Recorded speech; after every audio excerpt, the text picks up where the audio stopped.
Bom, pessoal, o Renato ele é um fundador do site e portal Brasil Postos, um marketplace que iniciou lá em 2012, 13, se não me falha a memória, e veio trabalhando, é um grande entusiasta do segmento e de inovações para o segmento de conveniências e postos.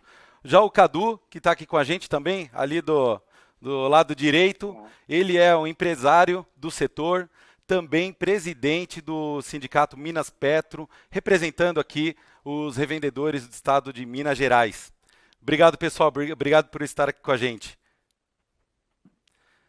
É um prazer. Vamos lá. João, obrigado pelo convite, obrigado pela Lynx ter criado esse evento e é uma grande satisfação estar aqui com vocês. Cadu, tá nos ouvindo? Obrigado pelo convite. Sim, obrigado pelo convite também. É uma honra participar aqui, falando para a revenda não só de Minas Gerais, mas para a revenda de todo o Brasil. É isso aí. Pessoal, hoje está sendo algo inédito para nós aqui também. Estamos ao vivo e por live, então estamos dependendo também de telecom, de todo o pessoal que está conectado com a gente. O objetivo hoje aqui é trazer um pouquinho do ponto de vista, do lado bom do que a gente pode trazer dessa crise. Então, assim, nós vamos trazer aqui algumas perguntas, alguns temas que o Renato e o Cadu vão poder nos ajudar a colaborar, levar mais informação e conteúdo aí. Bom, eu gostaria de começar então o nosso painel com o Cadu. Bom, vamos lá, Cadu. No estado de Minas Gerais é muito grande, a gente tem uma diversidade de revendedores espalhados, né? E perfis também de revendedores espalhados. Isso aí deixa o estado de Minas Gerais muito parecido com o Brasil como um todo, por ser um estado muito grande, né? Na visão dos associados do Minas Petro, como eles se sentiram e como eles reagiram à crise, Cadu? Boa tarde a todos. É um prazer falar aqui com vocês. Bom, como você disse muito bem, João, o que a gente sentiu na revenda em Minas Gerais se assemelha muito ao que ocorreu em outros estados do Brasil. Eu tenho muito contato com outros presidentes de sindicatos e, basicamente, o que a gente viu, eu vou dividir em 3 grupos de empresários, tá? 3 tipos de revenda, principalmente. O primeiro é nas grandes capitais, nos bairros mais nobres da cidade, onde realmente as pessoas conseguiram fazer home office. Então, talvez esse tenha sido o segmento mais afetado que a gente notou em Minas Gerais e também notou semelhança em outros estados do Brasil. Ou seja, a região nobre, a gente tem aluguéis muito caros, IPTUs muito caros, e a pessoa ficou em casa realmente, não está saindo. Então, as vendas chegaram a cair em vários momentos da crise, 50%, 60% de queda nas vendas. Agora a gente já está começando a retomar, mas ainda esses postos sentiram muito a pandemia. Tá? Falando ainda dentro da cidade, tá? Dentro das grandes cidades, mas não na região nobre, mas nas periferias. Na periferia, muitas vezes, o trabalhador não conseguiu fazer o home office. Ele exercia algum tipo de trabalho que ele precisava sair de casa. Então, o que a gente viu nas periferias da cidade também é uma redução significativa de vendas, mas não tão grande quanto a redução que ocorrida nas regiões nobres da cidade. Então, ele sobrevivemos, né? Mas aí, vamos falar, se na Zona Sul caiu 50%, vamos falar que na periferia pode uma média aí 30%, 25%. E a gente tem um outro perfil de revendedor, também isso a gente viu em todas as regiões do Brasil, que é o posto de estrada. No posto de estrada, aí claro que o Brasil também é muito grande, assim como Minas, a gente tem diferentes tipos de revendedores, mas a estrada continuou transportando os produtos, né? Se a gente pegar em algumas regiões do Brasil que tem safra agrícola, então essas aí, as vendas caíram muito menos. Aí nós estamos falando em torno tem regiões que com 10% de venda, 15% de venda, algumas regiões nem tiveram essa queda de venda, né? Então, acho que a gente pode dividir basicamente, grosseiramente, né? Eu sei que a gente está falando para o Brasil inteiro, a pessoa pode falar, não, Cadu, mas aqui na minha região foi diferente. É claro que temos especificidades, mas de uma maneira geral, a revenda sentiu muito a crise, sentiu muito. Mesmo as regiões que caíram menos as vendas, a gente sentiu, né? Porque às vezes o posto de diesel ele perdeu menos vendas, mas ele foi afetado no restaurante, porque você não podia, o consumidor não podia entrar no restaurante, queria pegar só o marmitex, então, às vezes ele não perdeu muito na venda de combustível líquido, mas perdeu na operação de restaurante. Então, basicamente, assim, a revenda sofreu muito, ainda estamos sofrendo, né? Eu falei algumas vezes para a imprensa que, diferentemente de outros comércios, a gente, mesmo tendo prejuízo, a gente não pode fechar, né? Nós somos obrigados a funcionar de acordo com o horário da ANP. A gente até conseguiu uma flexibilização, uma redução um pouco desse horário, mas fomos obrigados a funcionar durante todo o período da crise. Por um lado é ruim, por outro lado é bom que a gente não, diferentemente de alguns restaurantes ou shoppings que foram obrigados a fechar, a gente ainda tentou se adequar e sobreviver nesse período. Obrigado, Cadu. A próxima pergunta eu vou direcionar para o Renato. Renato, quais as mudanças você tem visto no mercado de lojas e que foram aceleradas, inclusive, em função da crise?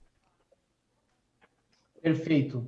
Bom, eu acredito que as lojas foram os grandes beneficiados por toda essa nova situação, né? A gente que acompanha o início das lojas de conveniência desde os anos 90 aqui no Brasil, a maioria dos revendedores, eles nunca acreditaram muito nesses negócios. Muitos deles só aceitavam instalar a loja porque ela fazia parte do pacote imposto pela distribuidora.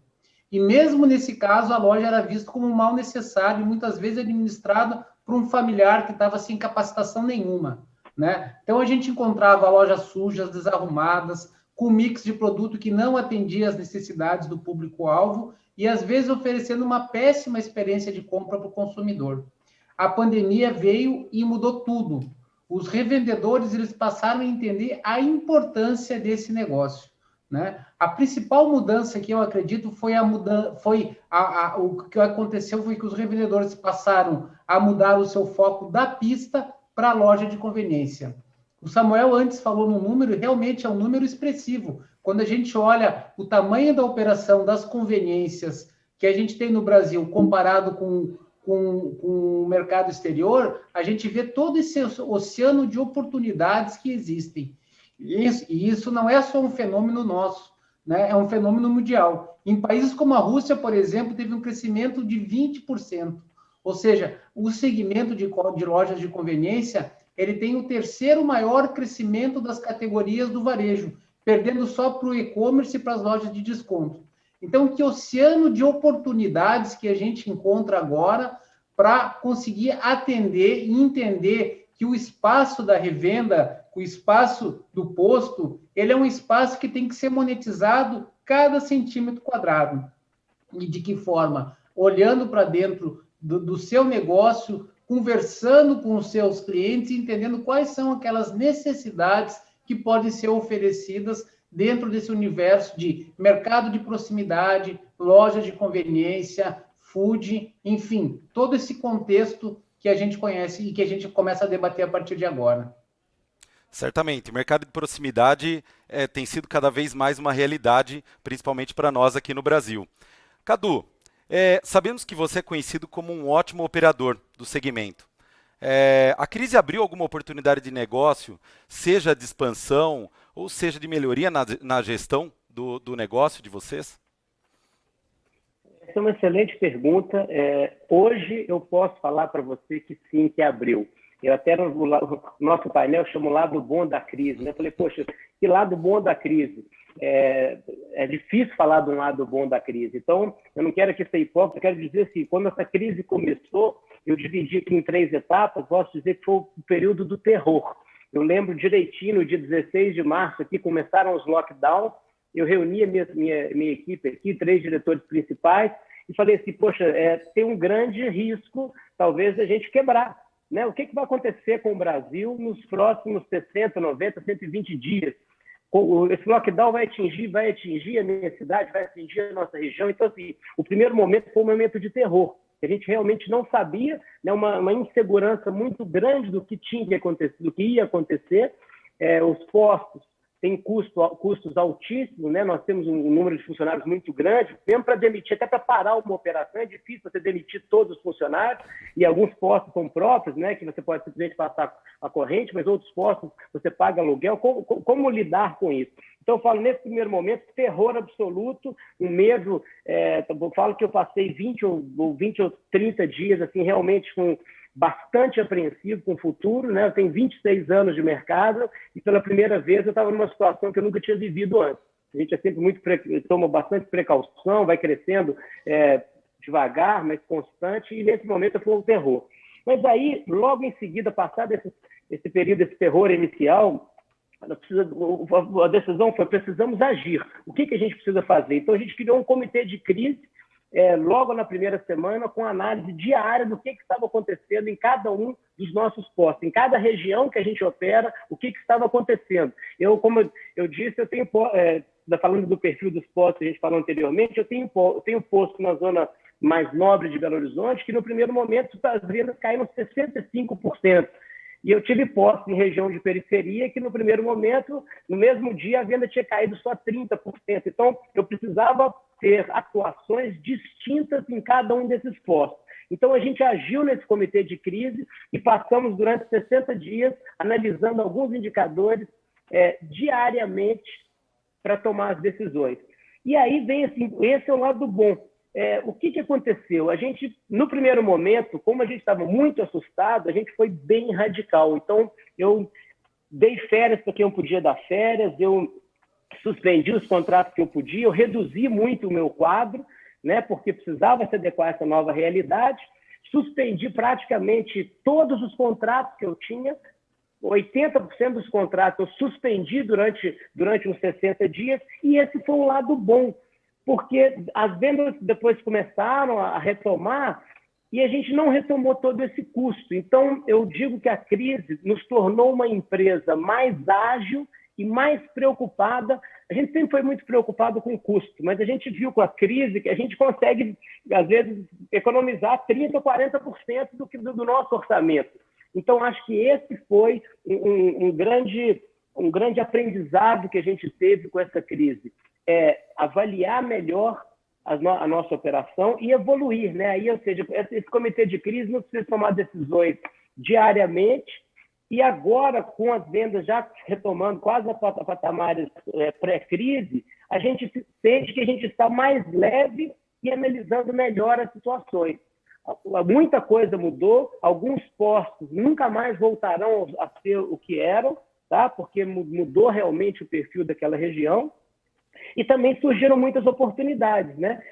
Com essa crise, muita gente saiu do mercado, muito posto à venda, mas a gente também tem que avaliar esse novo normal, porque se antes, na hora de comprar um empreendimento, você conhecia mais ou menos aquele histórico daquele lugar, daquelas vendas, depois da pandemia, muitos postos mudaram o perfil. Eu tinha posto que antes da crise era um posto com resultado, e depois da crise eu acho que ele nunca mais retorna ao que ele era. Então, existem oportunidades hoje de crescimento, de melhoria operacional, mas também que devem ser muito bem avaliados, porque a gente sabe que mudou. Então, a gente não pode usar a mesma régua que usava antigamente para esse novo modelo. Mas, sem dúvida nenhuma, eu acho que, já se falou aí a palavra resiliência, né? A gente tem que saber, tem coisa que a gente não vai conseguir mudar, mas a crise nos fez pensar e agir melhor, para ter melhor operação. Perfeito, perfeito. Você tocou num ponto muito interessante e essencial que a gente tem notado, inclusive no nosso dia a dia, no nosso trabalho, inclusive com outras pessoas com quem a gente conversa, até mesmo as famílias, né? As pessoas se tornaram mais aguerridas à situação interna de onde a gente está inserido, seja da nossa empresa, da nossa família. Então, realmente isso daí nos fez também, muitas vezes, olhar para dentro de casa e, eventualmente, fazer novos ajustes, certo? Muito bom. Renato, quanto às lojas, quais mudanças você tem observado que aconteceram e que vão se manter mesmo no pós-pandemia? Perfeito. Bom, então a gente analisando dentro desse cenário positivo, né, dentro de, muitas vezes agora o revendedor ele passa a ter esse foco na loja de conveniência, é óbvio que ele precisa começar a entender um pouco mais desse segmento. Então, talvez uma das principais mudanças que eu vou citar mais algumas, mas o que eu mais acredito que foi a maior disruptura de tudo isso que a gente está falando foi a mudança do mindset do dono do posto de combustível, que agora ele passa a se ver como um empresário varejista. Ou seja, ele começa... Primeiro que ele começou a se dar conta da margem de contribuição que ele tem na venda de combustível versus o que ele tem na loja de conveniência, né? Isso é importantíssimo. E aí ele começa também a entender que ele precisa se especializar, ele precisa virar um gestor de varejo. Então, aquele empresário que acordava cedo, ia para o posto, ficava o dia inteiro na pista apagando incêndio, ele, com a pandemia, com o isolamento social, ele ficou em casa. E isso fez com que ele começasse a usar a internet para aprender, para se informar e para encontrar novos conhecimentos. Então, a gente tinha uma defasagem gigantesca na formação desse grupo de pessoas, desses revendedores, que não tinham acesso a conceitos básicos de gestão. E de uma hora para outra existia um ecossistema voltado por consultores, por pessoas que dão treinamento, que começaram a montar lives, mentorias, webinários, e o revendedor, o gestor da loja de conveniência, ele ficou muito ávido por esse conhecimento e ele começou a entender que essa mudança necessariamente passa por essa mudança de mindset. Ele deixa de ser o dono do posto para ser aquele empresário varejista que precisa monetizar a operação metro quadrado com esse. E aí houveram várias mudanças. Então, algumas das mudanças que eu gostaria de citar com algumas iniciativas que a gente já viu que estão dando certo em todos os países, também em outros países, e que provavelmente vão ficar aqui, entre uma delas é a alteração do mix de produto para atender as necessidades locais e mudando um pouco o escopo de atuação, chegando muito próximo ao mercado de conveniência. Na prática, o que foi isso? Com o isolamento social, muitas pessoas ficavam com medo de sair até o supermercado. Então, elas iam naquelas operações de loja de conveniência perto da casa delas e começaram a demandar novos produtos, novos serviços, e o empresário que está antenado, ele começou a perceber que existia uma necessidade não atendida dentro daquela região dele e começou a oferecer, então, um mix de produtos mais aderentes à necessidade dele. Outra coisa que ficou muito forte é para aquelas operações que já tinham o preparo de comida, foi o cadastramento das lojas para realizar a venda nos aplicativos de delivery, como o iFood, por exemplo. Ou seja, antes da pandemia, provavelmente essas lojas nem pensavam em tomar esse tipo de atitude. É óbvio que elas iriam fazer, mas talvez isso iria ser daqui a 1, 2, 3 anos. E de uma hora para outra, a loja entendeu a importância do delivery e foi aprender como cadastrar, ou seja, essa curva de aprendizado, ela se acelerou muito mais. A gente viu também, como o Cadu falou, se a empresa ela não está preparada para o delivery, ela pode também fazer a adequação para fazer aquela entrega drive-thru. Ou seja, o cliente ele pede via grupo de WhatsApp, ele chega no posto, ele não precisa nem descer, ele pode fazer um pagamento via QR Code e levar aquele produto, aquela mercadoria, aquele lanche, aquele combo, sem nenhum tipo de contato. Então, a gente viu também operações se preparar para o drive-thru, né? Outra coisa importantíssima foi os meios de pagamento de contactless, QR Code, por exemplo. Quando a gente olha a quantidade de empresas e de pessoas que já estão usando os pagamentos sem contatos, contactless, ela teve uma curva muito grande no momento da pandemia. Então, isso fica claro que é uma tecnologia que veio, que inclusive faz parte, está embarcado na solução de vocês, que veio e ela é um caminho sem volta, ela vai continuar para sempre, né? A utilização do cardápio digital também é algo que ninguém pensava há algum tempo atrás, e de uma hora para outra a gente encontra uma série de operações já utilizando o cardápio digital e aproveitando e dando conta de quanto isso é importante, né? Outra tendência muito forte também que o Samuel falou no começo é com a questão do trabalho em casa, né, do home work. Embora que as pessoas estejam trabalhando em casa, necessariamente em determinado momento você precisa encontrar os seus pares, encontrar os seus subordinados, encontrar seus chefes, encontrar os seus clientes. Então, a gente tem acompanhado operações que fizeram alterações no layout da loja para incluir espaço de descanso, de leitura e principalmente aquelas reuniões de trabalho, que muitas vezes acontece num pré-happy hour, ou seja, a reunião começa ali pelas 5, ela vai começar num café e depois ela vai acabar, dependendo da estrutura, numa cerveja artesanal, tudo isso dentro de um ambiente preparado para receber essas equipes de trabalho, né? A gente encontra também outra tendência fortíssima que a gente, que também acredito que nunca mais vai deixar de existir, que é a venda por aplicativo. E esses aplicativos já preparados para fazer uma gestão de fidelização e também de cashback, isso entrou com muita força, foi impulsionado por grandes distribuidoras, mas que agora também todos os postos podem utilizar essa tecnologia para fazer com que toda aquela compra ela seja registrada e a qualquer momento o cliente tenha um crédito para comprar no próprio estabelecimento.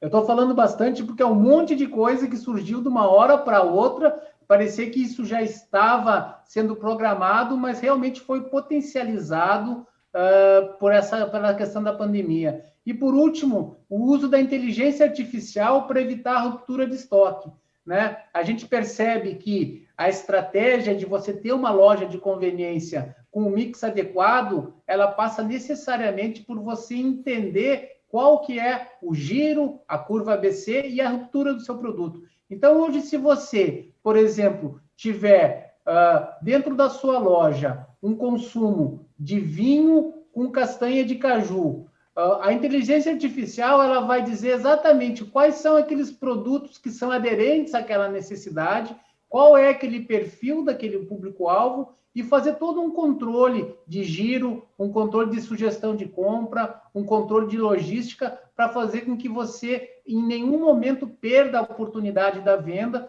tendo o cliente dentro do seu estabelecimento. Então, essas são algumas das tecnologias que a gente entende, né? A presença das redes sociais também, isso ficou muito claro. Aquele posto em que se planejou para estar presente junto da sua audiência, aquela loja de conveniência, aquela operação de conveniência que estava dentro do mercado, se relacionando, também é muito importante, mas um relacionamento sincero. Eu sempre gosto de citar, a gente usar uma Pareto nas redes sociais, ou seja, 80-20. De cada 10 postagens, 8 delas eu vou fazer de relacionamento, 20 só de conversão, para que aquelas pessoas que estão na sua rede social sintam valor nas suas publicações. A gente percebe também muita estratégia do grab and go, ou seja, a pessoa parar o carro, pegar um pack de cerveja e ir embora sem nenhum tipo de fricção, é muito importante. Então, essas operações começaram a se preparar isso com freezer abertos, com produtos mais saudáveis para pegar e ir embora. E, finalmente, a gente vê a questão de você preparar todo o cenário, toda a sua loja para a pandemia, né? Loja higiênica, loja limpa, enfim, toda essa preparação, toda essa mudança de cenário a gente acompanhou agora durante essa operação aí, esse cenário do Covid.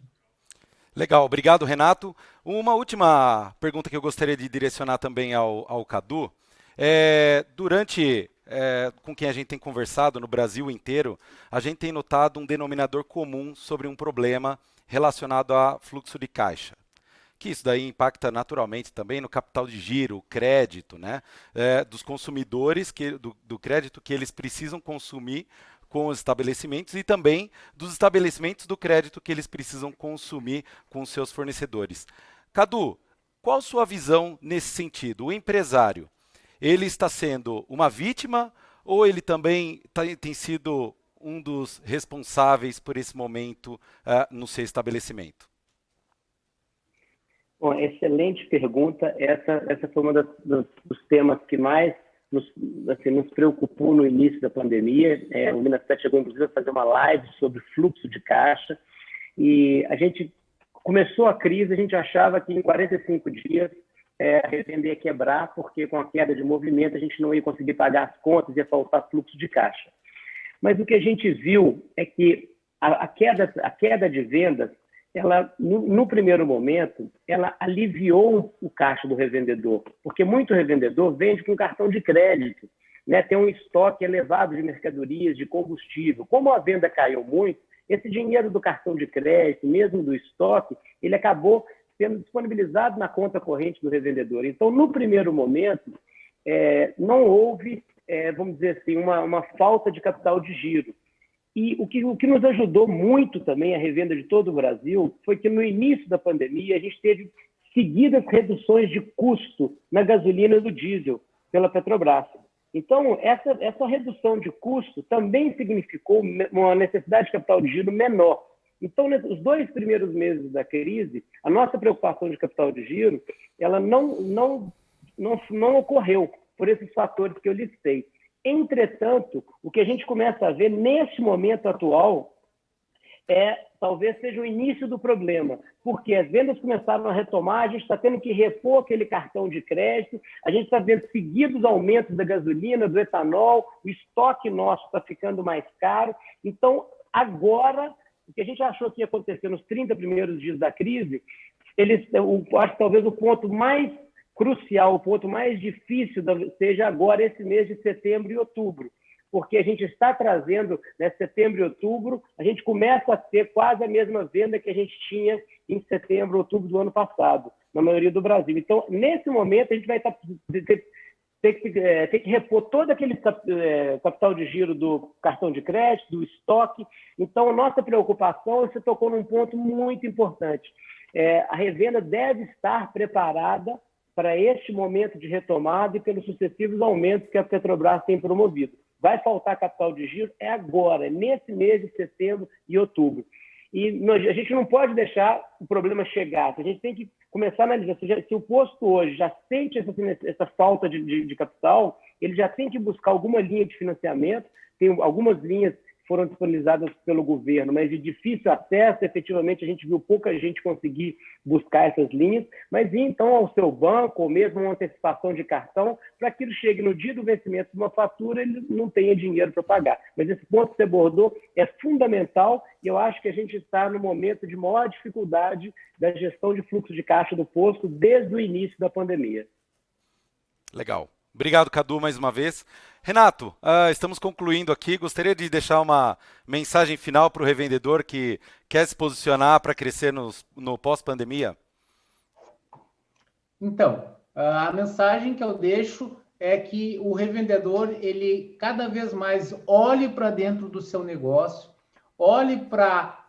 comece a fazer um planejamento estratégico para entender as reais necessidades dos seus clientes, as reais necessidades daquele mercado de proximidade dele. Ele começa a investigar isso e começa a entender que só aquela oferta que ele fazia, aqui nós temos combustíveis de qualidade, com preços baixos, isso já não vai mais ser o suficiente para permitir a existência dele, né? Ele que está localizado nas melhores esquinas das cidades, nos pontos mais estratégicos das rodovias, ele tem que começar a olhar aquele negócio como um varejo monetizável e de usar isso de todas as formas, ou seja, que ele deixe de se olhar como o dono do posto e realmente passe a entender que ele é um empresário varejista e aproveite todas as oportunidades que ele tem dentro do negócio dele. Obrigado, Renato. Cadu, qual a sua mensagem para o revendedor? Eu concordo com o Renato, não dá mais para ser posteiro. A crise, aliás, o posteiro já está sumindo há muito tempo, né? Hoje tem o empresário do posto de gasolina, empresário do posto de serviço, mas essa crise eu acho que acelerou esse processo. A gente precisa valorizar o nosso metro quadrado, não pode ter mais um posto de gasolina que venda somente combustíveis de qualidade, ele tem que ter conveniência, a troca de óleo, o drop do correio, ele tem que oferecer serviços para o consumidor, para trazer esse consumidor de vizinhança para dentro do posto.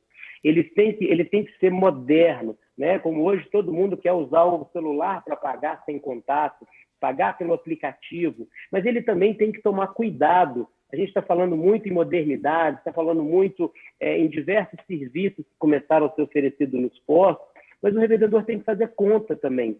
Nosso setor é um setor que, segundo a ANP, a gente trabalha hoje no Brasil com menos de 10% de margem bruta. É extremamente enxuta a nossa operação. Então, me preocupa algumas modernidades que estão chegando ao posto de gasolina, mas imputando uma carga elevadíssima que, às vezes, vão gerar prejuízo. Os próprios aplicativos de pedido de comida são maravilhosos, é uma comodidade. Eu peço todo dia na minha casa pelo aplicativo, mas o aplicativo leva, às vezes, 25% a 30% daquela venda. Será que o posto tem margem na loja dele para entregar? Quando você prepara uma comida, você tem uma margem maior. Mas produtos de conveniência, normalmente a nossa margem ela é mais apertada. Então, não é simplesmente aderir à modernidade. Ah, poxa, agora minha loja tem que fazer delivery. Tem que fazer delivery. Mas por que você não faz o seu delivery? Aquele delivery para aquele consumidor que está na pista ali, que a sua atendente vai entregar na mão dele com um cardápio digital, mas na sua plataforma. Né? Não simplesmente aderindo a uma modernidade com um custo mais alto. Por fim, o próprio aplicativo das distribuidoras, que são maravilhosos, mas que eu tenho sido muito crítico com relação a isso. Por quê? Porque ele não compartilha o dado com o seu revendedor, com o dono do posto. Então, o que adianta você ter um aplicativo que você vai colocar todos os seus clientes ali, mas eles não são seus clientes, porque você não vai ter acesso a esse cliente. Né? Então, por que não utilizar aí o seu sistema, o sistema do posto, para fazer o cadastro desse cliente? Então, eu acho que a minha mensagem final é: você precisa ter um posto, nós precisamos ter posto de serviços modernos, tecnológicos, mas, sobretudo, bem geridos. E não simplesmente nos deixar levar por todas as modernidades que estão chegando. Né? Precisamos fazer a conta, que a gente sabe que a conta do nosso negócio ela é bem apertada. Então, eu acho que também ter resiliência. Eu acho que o Brasil já passou várias crises, essa talvez seja uma das crises mais importantes que a nossa geração vai viver, mas como empresário, a gente não pode deixar de acreditar. Eu falo isso todo dia para a minha equipe, e eu fiz questão de, diariamente na minha equipe, eu não parei de trabalhar nem um dia, visitava os postos, sempre com protegido, com máscara e tudo, mas conversando com a revenda, porque se nós, empresários, se a gente não acreditar que é possível continuar, inovar e apresentar bons resultados nesse período, né, a nossa equipe fatalmente vai estar desmotivada e o nosso negócio vai terminar. Então, acreditem que a gente pode continuar, que a gente pode crescer mesmo com essa crise. Essa é a mensagem que eu deixo para todos vocês. E, mais uma vez, muito obrigado a Lynx pelo convite, ao Renato por dividir esse debate comigo. Obrigado, Cadu. Obrigado, Lynx, também. É isso aí.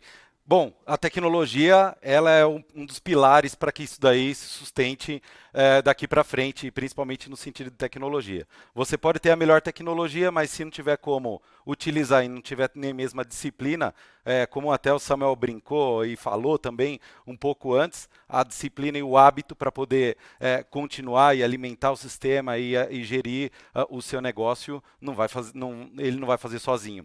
Cadu, Renato, muito obrigado por ter compartilhado aqui com a gente esse debate. Gostaria agora de chamar o Thiago mais uma vez aqui. Obrigado. João, sensacional. Estava aqui só assistindo tudo, aprendendo muito com vocês. E olha, a convenção mal começou e acho que é muito conteúdo bacana. Foi muito bom ouvir o Cadu e o Renato.